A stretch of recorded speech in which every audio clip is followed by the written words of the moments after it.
This is News Always On. At a U.S. State Department press briefing, spokesperson Heather Nauert commented on the U.S. relationship with China and Kim Jong Un's visit to China. She said she wouldn't comment on remarks made by Jordanian Prince, calling the United States policy of separating migrant children from their parents, quote, unconscionable.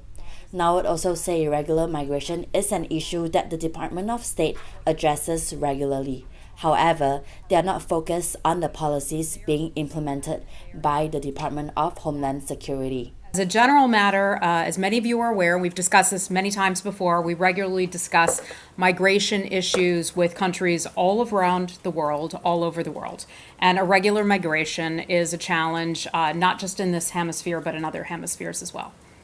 You don't have any reaction or response to what he called it unconscionable.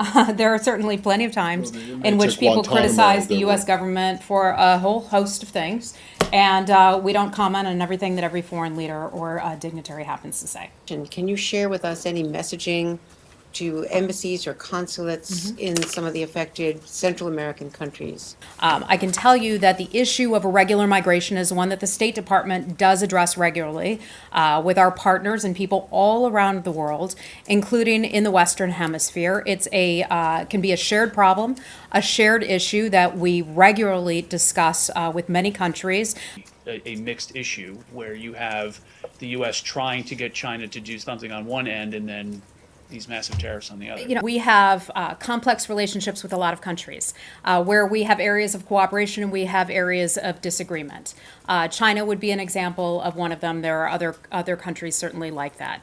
As we talk about this issue, I'd like to underscore the good work that President Xi and the Chinese government have done in helping to bring North Korea to the negotiating table, and we look forward to their continued support of the United States policy, and in fact, the world's policy on the maximum pressure campaign that we had instituted more than a year ago today. He will begin to, or has it already leaked into security policy and other issues? The president, since he took office, in fact, when he was on the campaign trail, talked a lot about his concerns about trade imbalances, not just with China, but in other countries as well. The trade deficit, as the secretary talked about last week from Beijing, we saw you there. You had a question there with the secretary. The trade deficit simply remains too high, and that is something that the president is hoping to fix.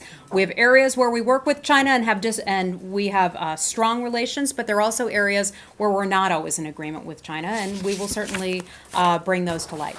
In exchange for the denuclearization of North Korea. Do you have any comment on Kim Jong Un's visit to China? Sure. We're watching it carefully. We're watching it closely. We are continuing communications with the North Korean government. We look forward to them following through on their commitments and agreements that they made last week at the summit. For more on this, subscribe to our channel.